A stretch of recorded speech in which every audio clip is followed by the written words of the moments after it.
Good morning students. या अगोदरच्या पिरियडमध्ये आपण एक्सप्रेशन फॉर मॅक्सिमम वर्क पाहिलं, that is W max. Okay, आज आपल्याला इंटरनल एनर्जी स्टडी करायची आणि त्यानंतर first law of thermodynamics. The first law of thermodynamics is related to the internal energy. एनर्जीच्या related first law of thermodynamics. त्यामुळे आपल्याला अगोदर इंटरनल एनर्जी म्हणजे काय आणि नंतर फर्स्ट लॉ ऑफ थर्मोडायनॅमिक्सची स्टडी करायची. So the internal energy it is denoted by U. Capital U ना आपण इंटरनल एनर्जीला डिनोट करतो. Okay, what is U? Internal energy. Suppose आता आपण कुठलीही एखादी सिस्टम कन्सिडर केली. ओके, फॉर एक्झाम्पल पहा, इट इज अ सिस्टम. आपण एक सिस्टम कन्सिडर करू. एक कंटेनर घेतलं. या कंटेनर मध्ये आपण एखादा सबस्टन्स फिलअप केला, फीड केला. ओके, इथपर्यंत त्याचा अमाउंट आहे. एक कंटेनर घेतला आपण, त्यामध्ये कुठलेही केमिकल टाकलं ज्याची आपल्याला एखादी रिॲक्शन करायची किंवा त्याचा फिजिकल किंवा केमिकल चेंजची आपल्याला स्टडी करायची. एक सबस्टन्स घेतला आपण, त्या कंटेनर मध्ये फिलअप केला. ओके, आता ध्यानात ठेवा की जेवढे पार्टिकल्स आहेत त्या सिस्टम मध्ये, त्या पार्टिकलला डेफिनेटली पोटेन्शियल एनर्जी असणार. ओके, परत लिक्विड असेल, गॅस असेल तर गॅसेस पार्टिकल मूव्ह करत राहतात. मग त्यांना definite amount of kinetic energy सुद्धा असणार.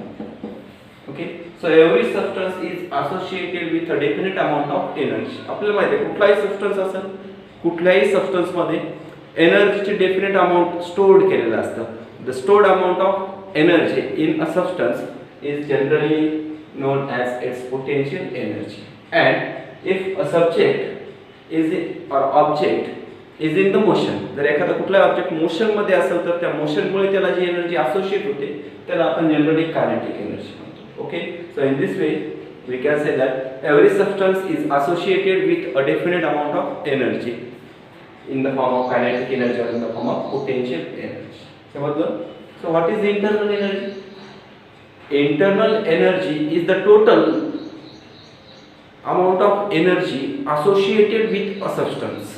एखाद्या सबस्टन्स सोबत एनर्जीचे जेवढे फॉर्म मध्ये एनर्जी त्या सबस्टन्सला असोसिएट आहे त्या सगळ्या एनर्जीच्या ग्रँड समेशनला म्हणायचं इंटरनल एनर्जी. ओके, परत ध्यानात ठेवा, every substance is associated with a definite amount of energy.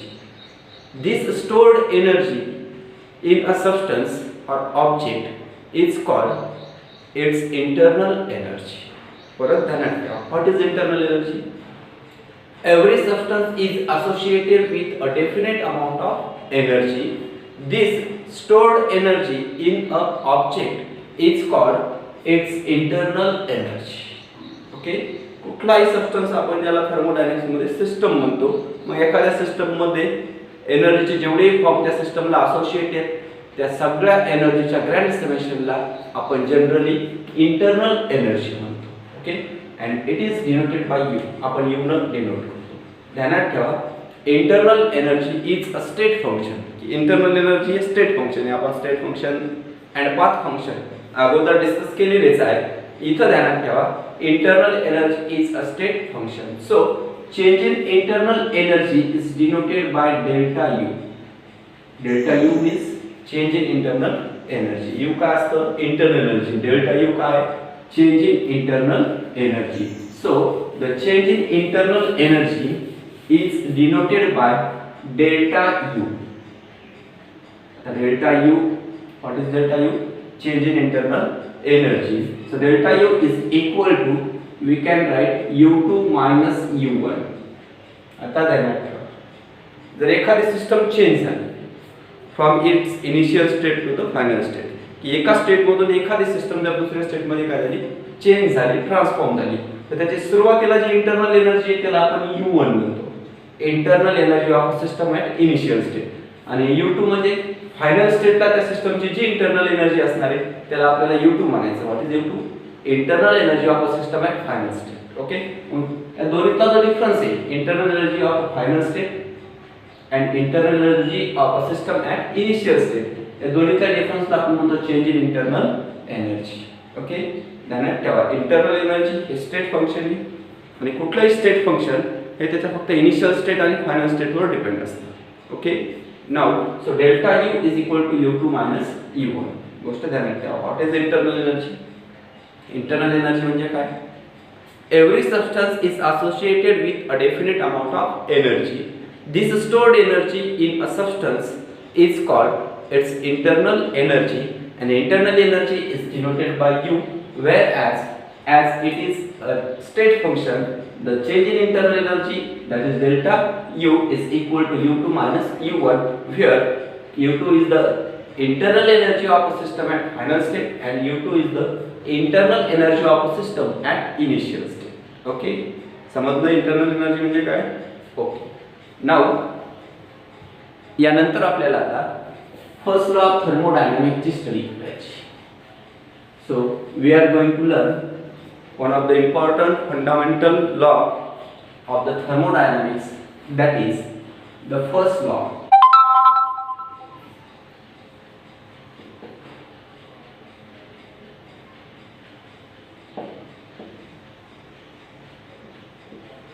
Of thermodynamics.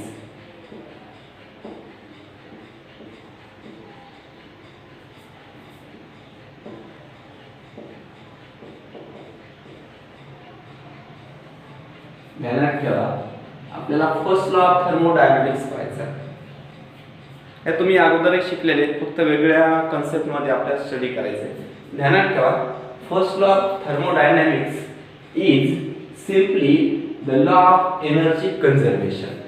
जो तुम्ही 8वी 9वी 10वी ला आपण लॉ ऑफ एनर्जी कंजर्वेशन शिकलेला आहे, त्या लॉ ऑफ एनर्जी कंजर्वेशनलाच आपण फर्स्ट लॉ ऑफ थर्मोडायनामिक्स म्हणतो. फक्त डिफरंट स्टेटमेंट्स मध्ये आपल्याला त्याला राईट करायचं किंवा सांगा एक्सप्लेन करायचं. Okay so remember that the first law of thermodynamics is simply the law of energy conservation. Okay मग आपल्याला लॉ ऑफ एनर्जी कंजर्वेशनचं जे स्टेटमेंट आहे that is the statement of the first law of thermodynamics. तर पहिलं statement पहा, आपण different statement मध्ये फर्स्ट लॉ ऑफ थर्मोडायनामिक्स सांगतो. त्यापैकी पहिलं स्टेटमेंट तेच लॉ ऑफ एनर्जी कंजर्वेशनचं. Okay what is the law of energy conservation?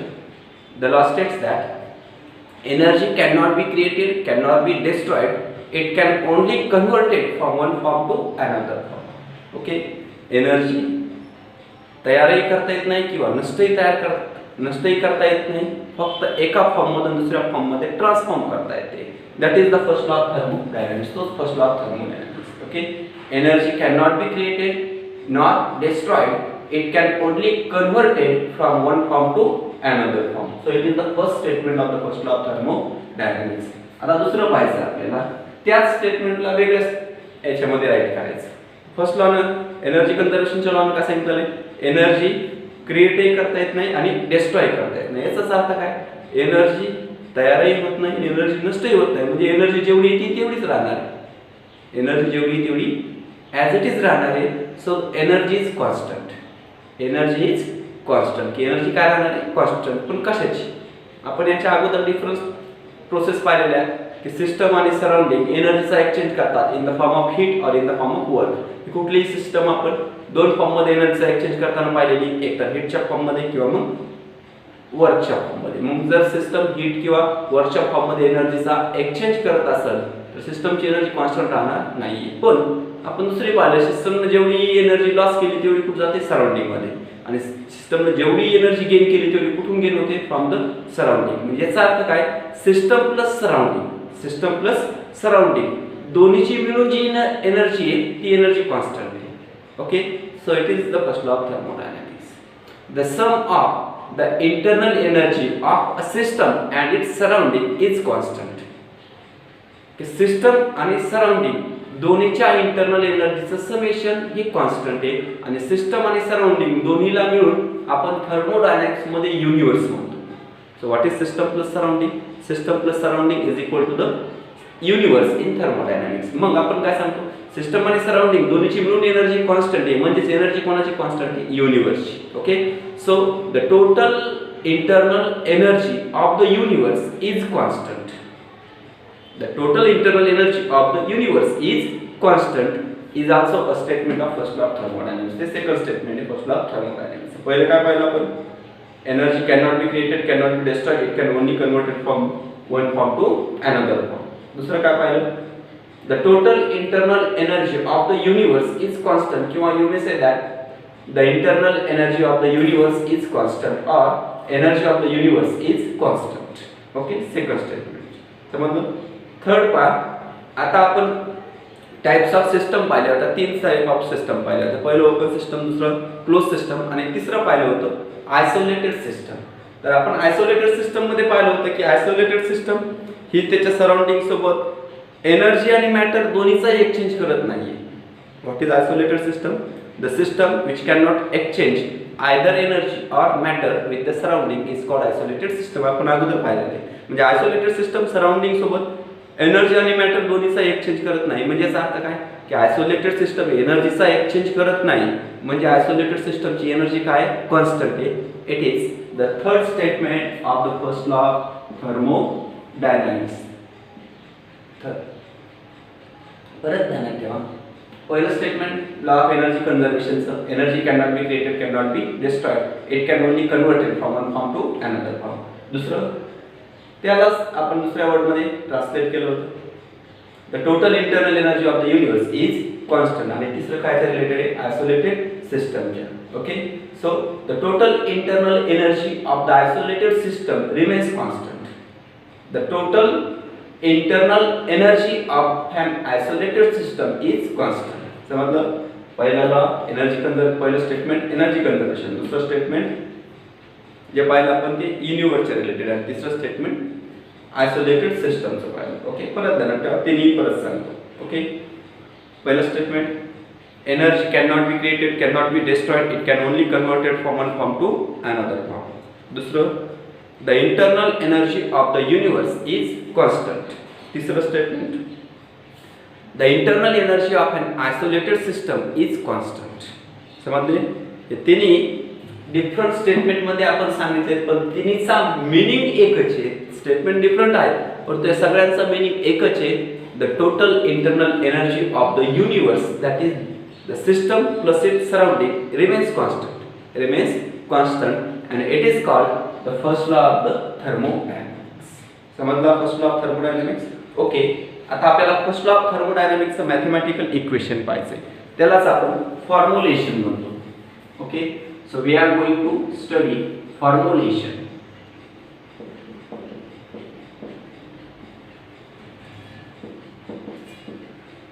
Of first law of thermodynamics. थर्मोडायनामिक्सचा फर्स्ट लॉ आहे, त्या फर्स्ट लॉचं आपल्याला आता फॉर्म्युलेशन करायचं. ओके, तर पहा what is the formulation of first law of thermodynamics. परत पहा, एक सिस्टम कन्सिडर करा. Imagine that it is a system. एक कंटेनर घेतलाय आपण. ओके, या कंटेनर ची इथपर्यंत व्हॉल्यूम आहे, पिस्टन ठेवलेले आपण. त्याची V1 इनिशियल व्हॉल्यूम. सपोज हे एक्सपांड झालं, इथपर्यंत गेली त्याची volume, it is the volume width. म्हणजे पिस्टनची V1 पासून इथपर्यंत काय झाली डिस्प्लेसमेंट झाली. ओके, किंवा जर तो कॉम्प्रेस झाला असेल गॅस, तर मग काय होईल, इथं अगोदर त्याची जी व्हॉल्यूम आहे V1, आता सराउंडिंगच्या प्रेशर जर त्याच्यावर ऍक्ट झालं, एक्सटर्नल प्रेशर जर या पिस्टनवर काय झालं ऍक्ट, एक्सटर्नल प्रेशर जास्त असेल, गॅसचं प्रेशर काय असेल कमी, तर हे सिस्टम काय होईल कॉम्प्रेस होईल. सिस्टम जर कॉम्प्रेस झाली तर त्याची फायनल व्हॉल्यूम इथं भेटेल आपल्याला V2 भेटेल. म्हणजे सिस्टम काय झाली कॉम्प्रेस. ओके, मग आता आपण हे पाहिलेले सिस्टम जेव्हा कॉम्प्रेस होते तेव्हा कोण वर्क करतं, सराउंडिंग वर्क करते. कोणामध्ये वर्क करते, सिस्टमवर. ओके, मग हीच कंडिशन ध्यानात ठेवा की सराउंडिंगनं जे वर्क केले ते कोणावरती केले, सिस्टमवरती. W amount of the work is done on the system. समजलं. आणि त्याच वेळेस Q quantity of heat enters into the system. Q एवढी हीट ही सिस्टम मध्ये काय झाली एंटर झाली. म्हणजे सिंपली पहा, आपण काय केलं, एक सिस्टम घेतली, सिस्टमला हीट केलं.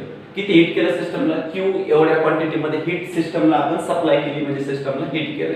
ओके, आणि दुसरी गोष्ट सिस्टमला हीट केलं आपण, त्याच वेळेस सराउंडिंगनं सिस्टमवरती वर्क केले. मग सराउंडिंगनं सिस्टमवरती किती वर्क केलं, तर W एवढं वर्क सराउंडिंगनं कोणावरती केलं, सिस्टमवरती केलं. समजलं. कन्सिडरेशन काय केलं आपण, suppose Q quantity of heat is supplied to the system and W amount of work. W amount of work is done on the system by the surrounding. W एवढं work सराउंडिंगनी कोणावरती केले, सिस्टम वरती, आणि Q एवढी heat system मध्ये काय झालेली आहे, एंटर झालेली आहे, सप्लाय झालेली. समजलं? मग आता ध्यानात ठेवा, Q एवढी हीट सिस्टम मध्ये एंटर झाली आणि W एवढं वर्क डन सुद्धा सिस्टम मध्ये काय झाले, एंटर झाले. मग आता सिस्टमची इंटरनल एनर्जी काय होणार आहे, चेंज होणार आहे, वाढणार आहे ना. Q एवढी हीट सिस्टम मध्ये काय झाली, एंटर झाली, मग सिस्टमची एनर्जी काय होणार आहे, वाढणार आहे. ओके, मग सिस्टमची एनर्जी जी वाढणारी आहे ती जेवढी वाढलेली एनर्जी आहे त्याला आपण म्हणतो delta U, that is increase in internal energy, that is change in internal energy. मग आता किती चेंज झाला सिस्टमचा इंटरनल एनर्जी मध्ये, तो आपल्याला काय करायचा, फाइंड करायचा आहे. तर ध्यानात ठेवा की सिस्टम मध्ये किती हीट एंटर झालेली, Q. मग आपण साइन कन्व्हेन्शन पाहिलं, any energy that enters the system has a positive sign and any energy that leaves the system has a negative sign. मग इथं पॉझिटिव्ह घ्यायचं का निगेटिव्ह घ्यायचं, परत ध्यानात ठेवा.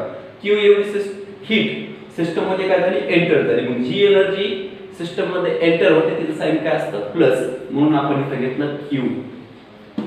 Okay, Q quantity of heat is entered into the system. आणि परत W एवढं काय झालेलं आहे, वर्क. मग आता W मायनस घ्यायचं का प्लस घ्यायचं, तर आपण काय सांगालो, suppose W amount of work is done on the system by the surrounding. Work कोणी केलंय, सराउंडिंग. कशावरती केलंय, सिस्टम वरती. मग आपल्याला एनालॉजी माहिती आहे, जो वर्क करतो त्याची एनर्जी काय होते, लॉस. वर्क कोणी केलं, सराउंडिंगने. मग सराउंडिंगची एनर्जी काय झाली, लॉस, आणि सराउंडिंगची एनर्जी लॉस झाली ती कशामध्ये आली, सिस्टम मध्ये. तर त्याला ठेवा, work is done on the system by the surrounding. Work कोणी केलंय, सराउंडिंग. कोणावरती केलंय, सिस्टम वरती. समजलं? म्हणजे वर्कच्या फॉर्म मध्ये सुद्धा एनर्जी काय झाली, एंटर झाली, म्हणून आपण लिहितो Q प्लस W. ध्यानात ठेवा, सिस्टमची इंटरनल एनर्जी काय होणार आहे, चेंज होणार आहे. मग किती चेंज होणार आहे, तर त्याचं आपण मॅथमॅटिकल इक्वेशन ऑब्टेन करायला, की जर एखादी सिस्टम आहे आणि ही सिस्टम कॉम्प्रेस झाली, V1 पासून V2 पर्यंत सिस्टम काय झाली, कॉम्प्रेस झाली. मग सिस्टम कॉम्प्रेस झाली म्हणजे कोणी वर्क केले, सराउंडिंगने वर्क कोणावर केलं, सिस्टम वरती. ओके, मग जेव्हा सराउंडिंग सिस्टम वरती वर्क करते तेव्हा वर्कच्या फॉर्म मध्ये सिस्टमची एनर्जी काय होते, इन्क्रीज होते. म्हणजे W एवढी हीट एनर्जी सिस्टमची काय झाली, इन्क्रीज झाली. तेवढंच Q एवढी हीट सिस्टम मध्ये काय झाली, एंटर झाली. ओके, मग सिस्टमची एनर्जी किती न वाढली, तर आपण तेच सांगितलं, increase in internal energy delta U is equal to Q plus W. कळालं ना? परत ध्यानात ठेवायचं, आपण काय कन्सिडर केले, कन्सिडरेशन जर आपण चेंज केलं तर इक्वेशन सुद्धा चेंज होते. Okay, if suppose Q quantity of heat enters into the system or supplied to the system and W amount of work is done on the system by the surroundings, then the internal energy of the system will increase or will change. Okay, so the increase in internal energy, the increase in internal energy will be equal to Q plus W. System ची internal energy किती increase झाली, तर Q plus W. समजलं? So it is the formulation of first law of thermodynamics, delta U is equal to Q plus W. Okay, पण जर आपण reversible process घेतली तर रिव्हर्सिबल प्रोसेस मध्ये नंबर ऑफ स्टेप्स इन्फिनाइट असतात आणि प्रत्येक स्टेप मध्ये झालेला जो चेंज असतो तो चेंज सुद्धा व्हेरी व्हेरी स्मॉल असतो. ओके, मग तेच इक्वेशन आपण for infinitesimal change, for infinitesimal, infinitesimal change असेल, चेंज कसा असेल, इन्फिनिटेसिमल. मग इन्फिनिटेसिमल चेंजेस हे कुठे होतात, कुठल्या प्रोसेस मध्ये होतात, तर रिव्हर्सिबल प्रोसेस मध्ये. की रिव्हर्सिबल प्रोसेस मध्ये सिस्टम एक्सपांड एका स्टेप मध्ये होत नाही तर नंबर ऑफ स्टेप्स मध्ये होते, परंतु प्रत्येक स्टेप कशी असते, व्हेरी व्हेरी स्मॉल असते. मग एका स्मॉल स्टेप मध्ये झालेला इंटरनल एनर्जीचा जो चेंज आहे तो चेंज सुद्धा काय असणार आहे, व्हेरी व्हेरी स्मॉल. म्हणून आपण लिहितो for infinitesimal changes the above equation can be written as du is equal to dq plus dw. ध्यानात ठेवा, सेम इक्वेशन आहे, फक्त चेंज काय केला आपण, लार्ज चेंज असेल तर डेल्टा यू लिहायचं आणि स्मॉल चेंज असेल दॅट इज इन्फिनिटेसिमल चेंज असेल तर आपण लिहितो du is equal to dq plus dw. Okay, so it is the equation for a reversible process that is for infinitesimal change. Okay, समजलं? So it is the formulation of first law of thermodynamics. Okay, आपण internal energy म्हणजे काय तेही पाहिलं, first law of thermodynamics पाहिला आणि first formulation of first law of thermodynamics. Okay, तर यानंतर आपल्याला first law of thermodynamics for various processes पाहायचं आहे. म्हणजे first law of thermodynamics various प्रोसेसेससाठी आपल्याला अप्लाय करायचं आहे. तर ते आपण नेक्स्ट पिरियडमध्ये पाहू. We will continue it in the next period. Okay.